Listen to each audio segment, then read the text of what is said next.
तभी निकिता परेशानी और गुस्से में इधर उधर चक्कर लगाते हुए राहुल की तरफ देखते हुए बोली, राहुल तुम बैठे बैठे क्या कर रहे हो? अरे कम से कम पता लगाने की कोशिश तो करो कि तुम्हारा वह शैतान बेटा आखिर कहाँ ले गया है मेरी बेटी को। सारी गलती मेरी ही है। मैंने ही इन नमूनों पर भरोसा करके अपनी बेटी को उनके साथ भेज दिया था और अब देखो उनके रहते मेरी बेटी उनकी आंखों के सामने से किडनैप कर ली गई और यह नमूने देखते रह गए। और सोने पर सुहागा तो देखो वहां द फेमस सुपरस्टार और mafia dragon king Chris Davidson और उनके विश्वास पात्र राका भी मौजूद थे, लेकिन फिर भी उन दोनों की नाक के नीचे से रॉकस्टार रॉकी डेविडसन मेरी बेटी के पास आया, उसके साथ डांस किया, रोमांटिक इमोशनल गाना गाया और लास्ट में मेरी बेटी को उठाकर ले गया, जोर जोर से ताली पीटते हुए। वाह भाई वाह, मजा आ गया कहते हुए निकिता राहुल पर गुस्सा कर रही थी और तभी ऐना राहुल का पक्ष लेते हुए बोली, निकिता स्टॉप इट, तुम इस तरह राहुल पर गुस्सा क्यों कर रही हो? उसने थोड़ी ना नताशा को किडनैप करवाया है और तुम यह किडनैप किडनैप क्या कर रही हो? तुम भूल रही हो रॉकी नताशा का पति है और इस नाते अगर वह अपनी वाइफ के साथ कुछ टाइम बिताना चाहता है तो इसमें गलत ही क्या है? वैसे भी वह बेचारा यहाँ सबसे रिक्वेस्ट करते करते थक गया था। उसे नताशा से थोड़ी बात कर लेनी दी जाए, उसे समझाने दिया जाए, लेकिन तुम लोग थे कि उस बेचारे के पेशेंस का फायदा उठाने पर तुले हुए थे। तो तुम ही बताओ वह बेचारा आखिर करता तो क्या करता? फाइनली उसे जो रास्ता सही लगा उसने वही किया और मुझे नहीं लगता इसमें कुछ भी गलत है। और वैसे भी मुझे तो यह समझ नहीं आता कि आखिर तुम चाहती क्या हो, क्योंकि जहाँ तक मुझे याद है हम सब ने मिलकर यह प्लान किया था कि रॉकी को जब उसकी फीलिंग का एहसास हो जाएगा तब नताशा उसे माफ कर देगी। लेकिन अब मुझे लगता है कि यह सेगमेंट कुछ ज़्यादा ही लंबा खींचा जा रहा है और कहीं ऐसा ना हो कि रॉकी अपने गुस्से में आकर कुछ गलत कदम ना उठा ले, इसके बाद हम सभी को पछताना पड़े। वैसे भी रॉकी यह कह चुका है कि वह नताशा के साथ रहना चाहता है, उसे अपनी वाइफ के रूप में एक्सेप्ट करना चाहता है। तो मुझे यह समझ नहीं आ रहा कि आखिर तुम लोगों को प्रॉब्लम क्या है? आखिर क्या चाहते हो तुम लोग रॉकी से? एक ही घर में रहकर पति और पत्नी को अलग रख रहे हो और उसके पति के सामने यह शो कर रहे हो कि उसकी वाइफ की शादी किसी और से हो रही है। तुम लोग इसका मतलब समझते हो? यह कितना बड़ा टॉर्चर है रॉकी पर, और सिर्फ रॉकी पर नहीं बल्कि नताशा पर। वह बेचारी तो अब तक यही सोचकर रो रही है कि उसकी शादी अब समर से हो जाएगी। मैं कहती हूँ बस करो, और इतना ड्रामा करोगे तुम लोग मुझसे अब नहीं देखा जाता। दोनों बच्चों के आंसू रॉकी की तरफ, अरे उसकी तरफ मुझे नजर आ रही है, तुम लोगों को नजर क्यों नहीं आ रही?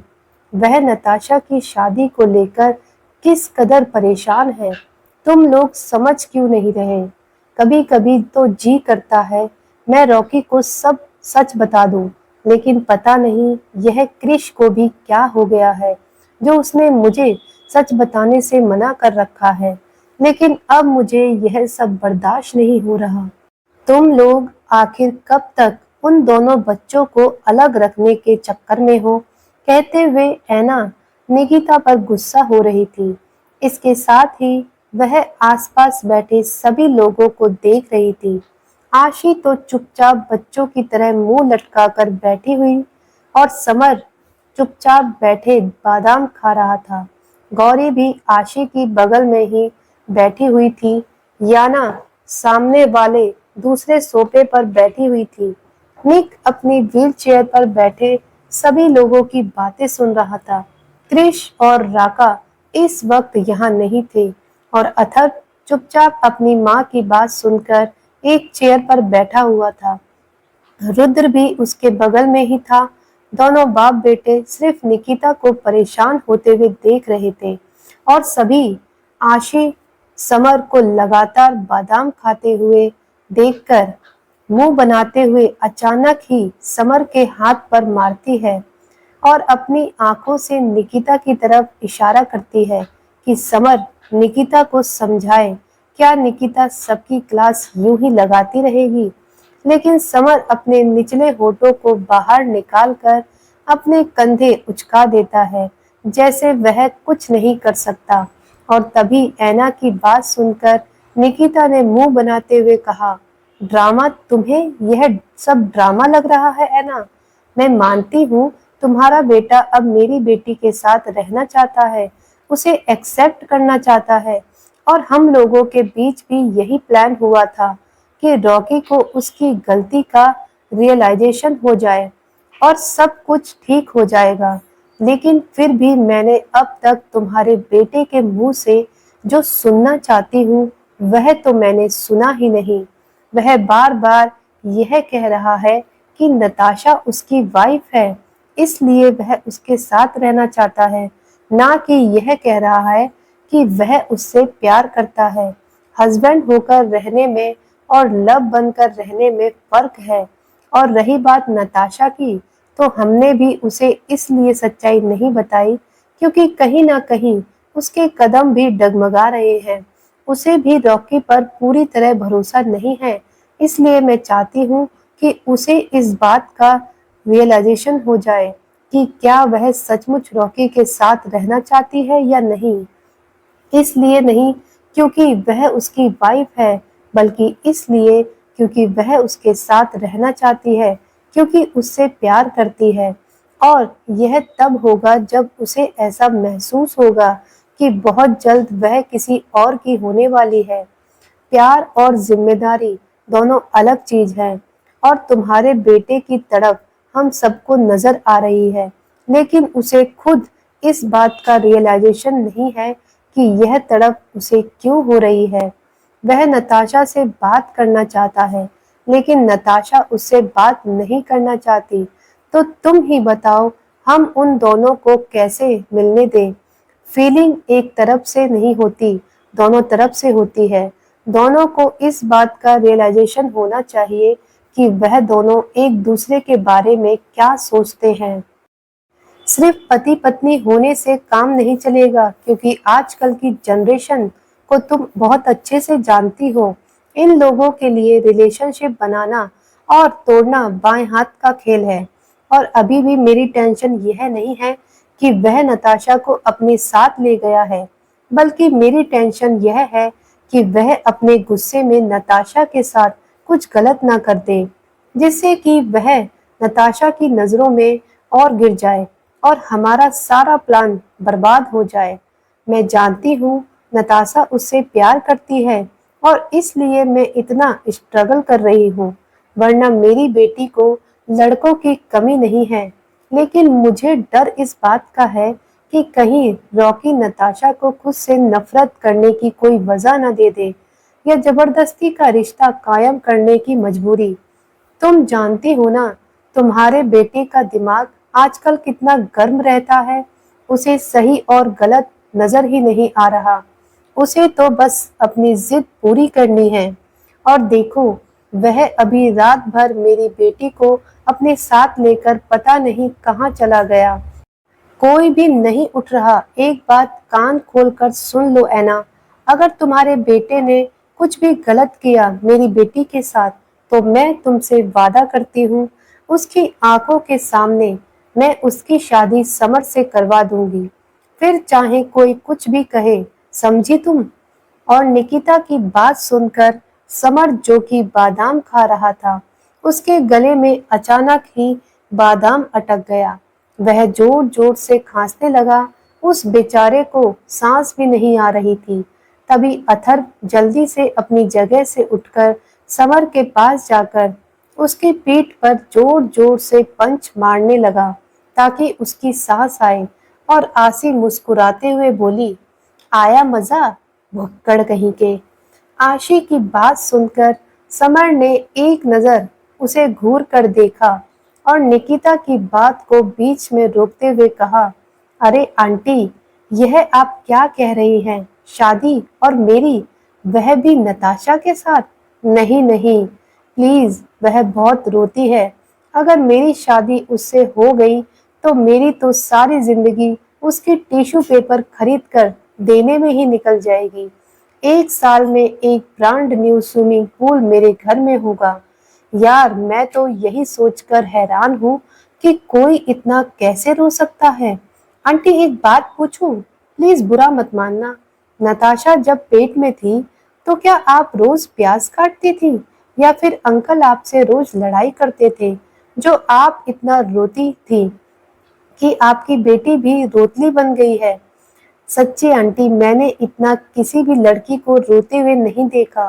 पहले तो ये आशी की बच्ची, जब देखो तब मुंह फाड़ देती थी बच्चों की तरह। उस टाइम तो मुझे लगता था कि यही सबसे ज्यादा रोती है, और अब तब मैं इसके रोने से परेशान होकर कान में रुई डालकर बैठ जाता था, लेकिन नताशा ने तो इसके रोने का भी रिकॉर्ड तोड़ दिया।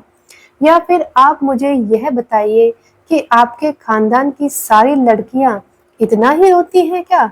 यह आशी की बच्ची भी आपके दूर के रिश्तेदार हैं। आखिर आपकी लड़कियां इतने आंसू लाती कहाँ से हैं? और समर की इन बातों को सुनकर निकिता अपनी आंखें बड़े करते हुए समर को घूर कर देख रही थी। तभी आशी पास में रखा हुआ एक प्लेट उठाकर समर को उसके सर पर मारते हुए बोली, समर के बच्चे, तूने मुझे और मेरी बहन को क्राई बेबी बोला? तेरी इतनी हिम्मत? रुक, तुझे तो मैं बताती हूँ। कहते हुए आशी अपनी जगह से उठकर समर को मारने के लिए गई।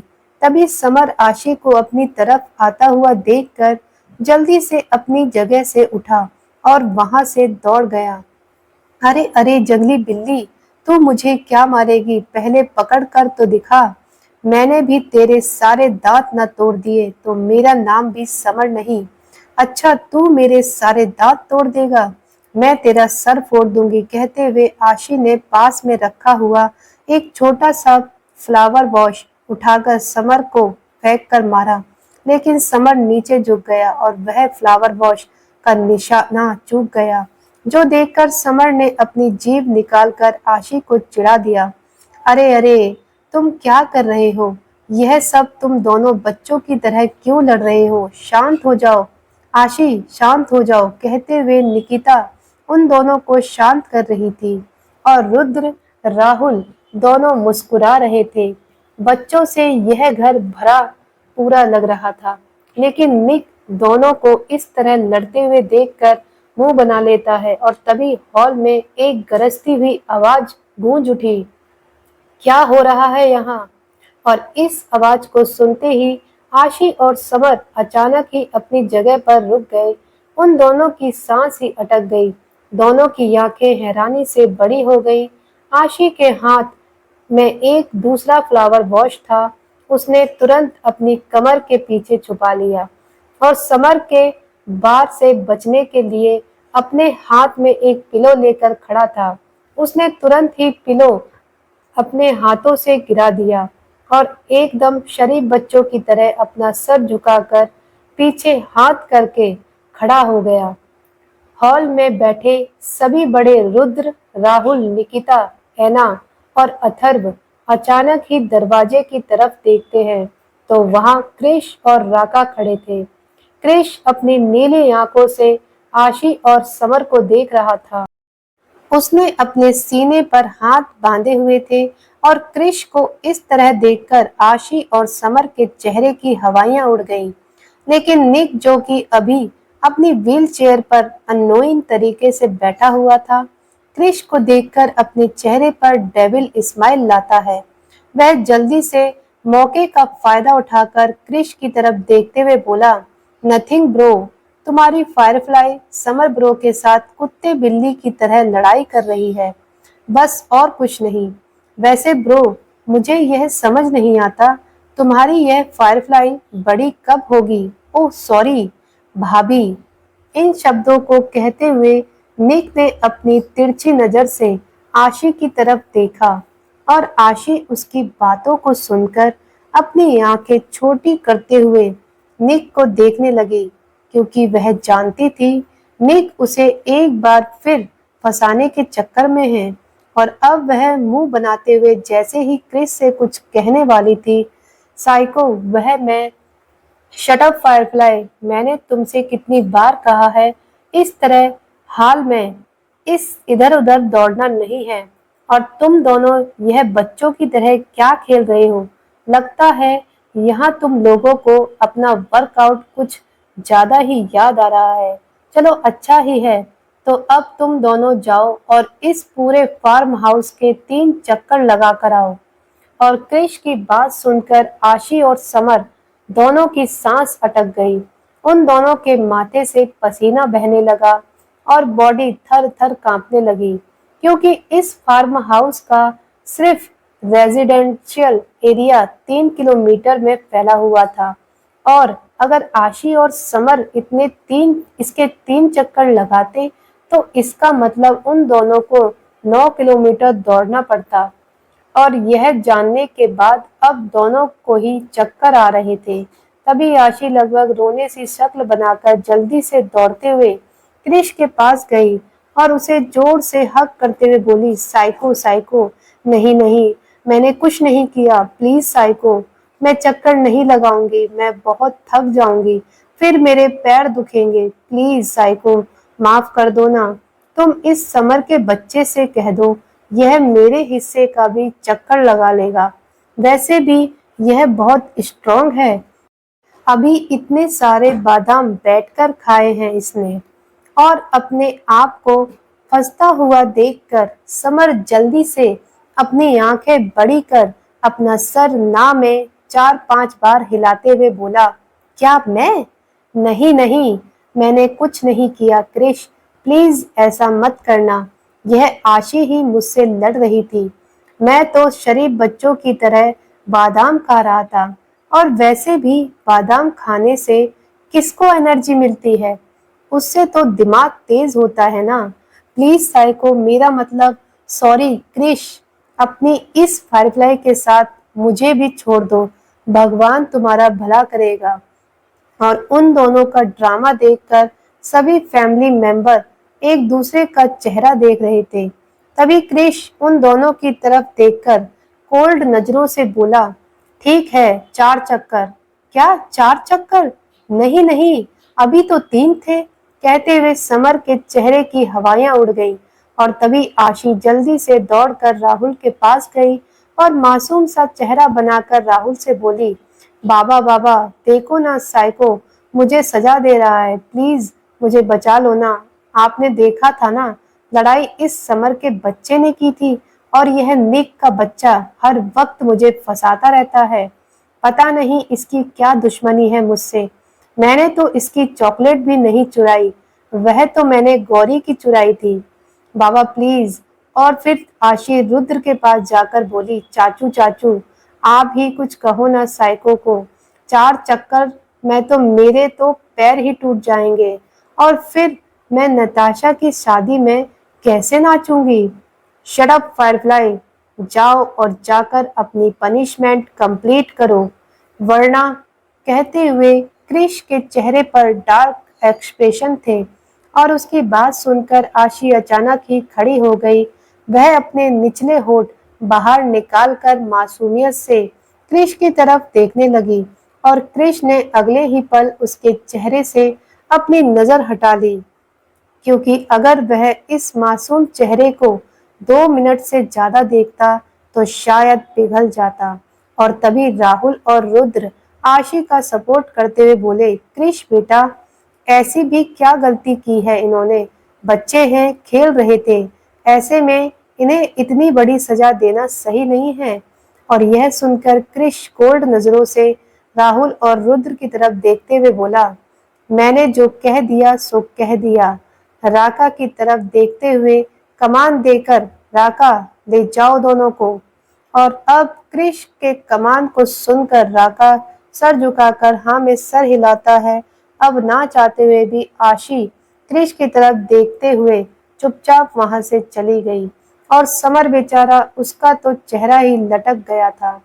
निक के चेहरे पर एक शरारती मुस्कान थी। तभी क्रिश उसके सामने से निकलते हुए निक को ऑर्डर देते हुए बोला, निक मेरे साथ स्टडी रूम में आओ, मुझे तुमसे कुछ बात करनी है। इन शब्दों को कहते हुए क्रिश के चेहरे के एक्सप्रेशन काफी ठंडे थे, जो सुनकर एक पल के लिए तो निक भी घबरा गया, लेकिन अब ना चाहते हुए भी उसे स्टडी रूम की तरफ जाना पड़ा। एक सर्वेंट ने निक की व्हील चेयर को स्टडी रूम तक पहुंचाने में हेल्प की और फिर वह वहां से चला गया। और लगभग 1 घंटे बाद क्रिश तेज कदमों के साथ स्टडी रूम से बाहर निकला, और लेकिन क्रिश के निकलते ही निक की आंखों में आंसू थे। और दोपहर लगभग 1 बजे समर और आशी गिरते पड़ते अपनी सजा पूरी करके लुढ़कते लुढ़कते मेन गेट से हॉल के अंदर एंटर करते हैं। बेचारे उन दोनों की हालत बहुत ही ज्यादा खराब हो चुकी थी। समर तो मेन गेट के बाहर ही जमीन पर धड़ाम से लेट गया और अपने दोनों हाथ पैर अलग अलग दिशा में पसार कर ऊपर आसमान की तरफ देखते हुए लंबी लंबी सांस लेते हुए बोला, अरे कोई है, इस लाश को ठिकाने लगा दो। मार तो उस खड़ूस ने दिया ही है, अब जलाना बाकी है, वह भी कर दो। लेकिन अब मैं यहाँ से हिलने वाला नहीं हूँ। ऊपर वाले, किस गुनाह की सजा दे रहा है तू मुझे? क्यों इस बंदरिया का पति इतना खड़ूस है? अपनी बीवी को तो सजा देता ही है, मुझे भी गेहूं के साथ घुन की तरह पीस देता है। दोनों पति पत्नी मेरी जान के पीछे पड़े हैं, कभी वह मारती है तो कभी वह। और तभी समर को इस तरह रास्ते पर पड़े हुए देखकर राहुल को उस पर दया आने लगी थी।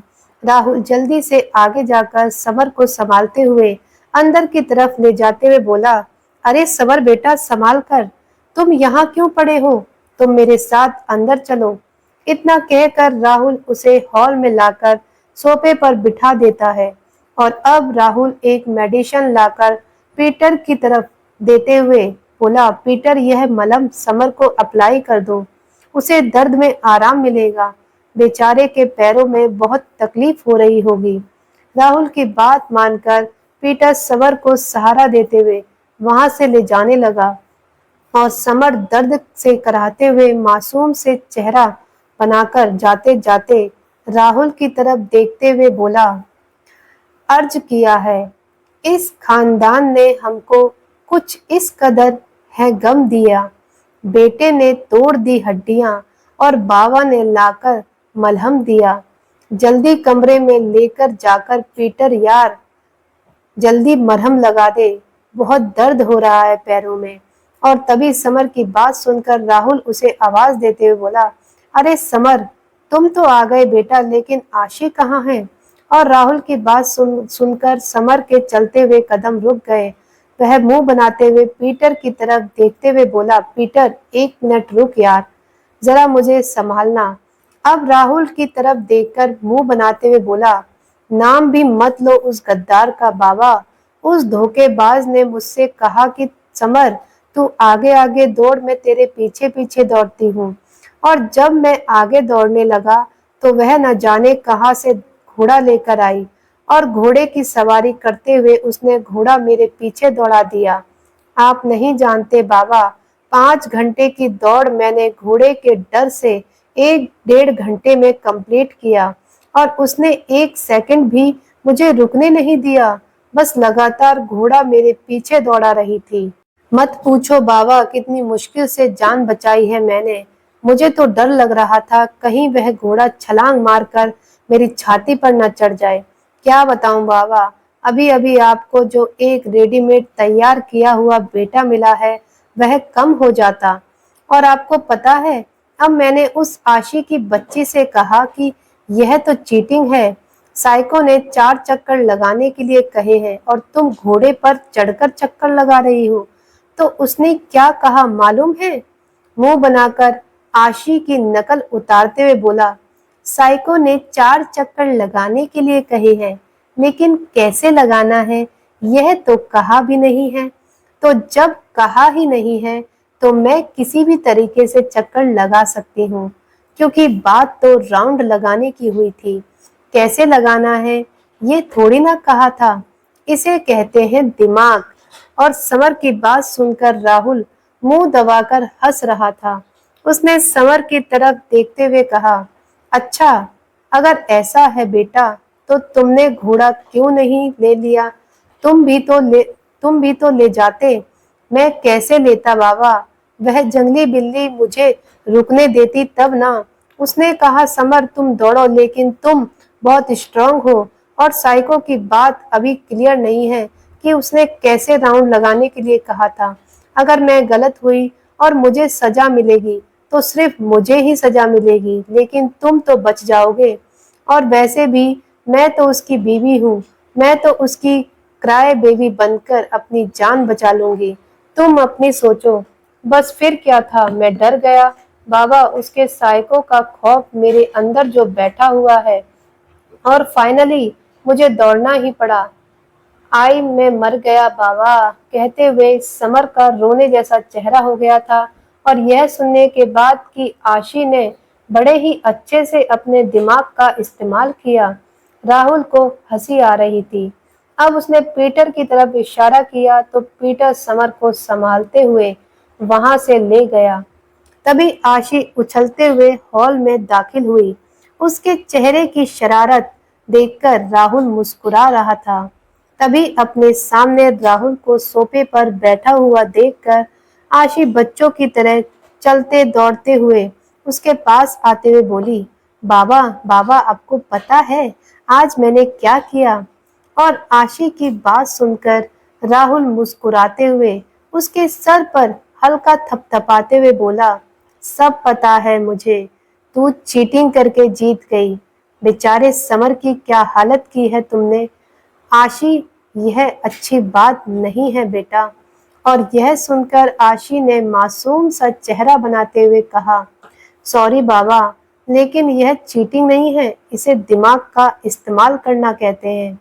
और यह मैंने अपने साइको से सीखा है। हर वह बात जो कही जाए जरूरी नहीं उसका वही मतलब हो। उस बात के पीछे छुपी हुई बात का कुछ और मतलब भी हो सकता है। और मैंने साइको की कही हुई बात का मतलब अपने तरीके से निकाल लिया, और आपके उस बंदर बेटे ने नहीं निकाला। इसमें मेरी क्या गलती है? कहते हुए आशिक के चेहरे पर शरारती मुस्कान थी। और तभी निकिता और रुद्र अथर्व के साथ हॉल में आते हुए बोले, बिल्कुल सही, तुमने बिल्कुल सही किया आशी। हमें तुम पर गर्व है। तुम धीरे धीरे काफी इंटेलिजेंट होती जा रही हो, और चालाक भी। आशी बच्चों की तरह मासूमियत से हंसते हुए बोली, बिल्कुल अपने साइको की तरह, है ना? घर के सभी बड़े मुस्कुराकर हाँ में सर हिलाते हैं। और तभी क्रिश, जो कि इस वक्त कॉरिडोर में खड़े किसी से फोन पर बातें कर रहा था, आशी की चालाकी सुनकर मन ही मन मुस्कुरा रहा था। आखिर उसकी फायरफ्लाई ने पहली बार दिमाग से काम लिया था। यानी अब वह अपने दिमाग का इस्तेमाल भी करना सीख चुकी है। इस वक्त क्रिश की आंखों में एक चमक थी। वह कॉरिडोर में खड़े होकर आशी को देख रहा था, और आशी मुस्कुराते हुए घर के सभी लोगों से बात कर रही थी। तभी उसकी नजर क्रिश पर गई, और क्रिश की आंखों में चमक देखकर आशी भी उसे देखती ही रह गई। दोनों ही एक दूसरे से बिना कुछ बोले आंखों ही आंखों में न जाने कितनी ही बातें कर चुके थे। क्रिश की आंखों की चमक को देखकर आशी समझ चुकी थी कि क्रिश को उस पर गर्व हो रहा है, क्योंकि वह जानती है अगर क्रिश ने उसे किसी भी तरह की पनिशमेंट दी है या कोई भी बात कही है, वह फिजूल तो नहीं होगी। उसके हर एक एक्शन में कोई ना कोई मतलब होता है, जिसे अब आशी समझने की कोशिश करती है। आशी अब क्रिश को हर पल एक गुरु की तरह ऑब्जर्व करती है। दोनों अभी एक दूसरे की आंखों में खोए हुए थे। तभी अथर्व की नजर आशी और क्रिश पर गई। उन दोनों को देखकर अथर्व ने अपनी नजर नीचे कर ली और दिल ही दिल में अपने आप से कहा, कितनी अंडरस्टैंडिंग है दोनों में। काश इतनी ही अंडरस्टैंडिंग रॉकी और नताशा में भी हो। वह दोनों भी एक दूसरे को इसी तरह सपोर्ट करें और समझने की कोशिश करें। काश रॉकी भी क्रिश की तरह ही नताशा के लिए प्रोटेक्टर हो। इन शब्दों को कहते हुए अथर्व के मन में एक उम्मीद थी और तभी अचानक ही हॉल में रॉकी नताशा का हाथ पकड़े हुए दाखिल हुआ। अचानक रॉकी और नताशा को आया हुआ देखकर सभी लोग हैरानी से उन दोनों की तरफ देखने लगे और तभी रॉकी सभी लोगों की तरफ देखते हुए नताशा का हाथ मजबूती से पकड़ते हुए बोला, मॉम, डैड, अंकल और आंटी, हमें आप लोगों से कुछ कहना है। तो दोस्तों, क्या घर वाले समझ पाएंगे रॉकी और नताशा के प्यार को या करेंगे गुस्सा? कमेंट करके जरूर बताइएगा।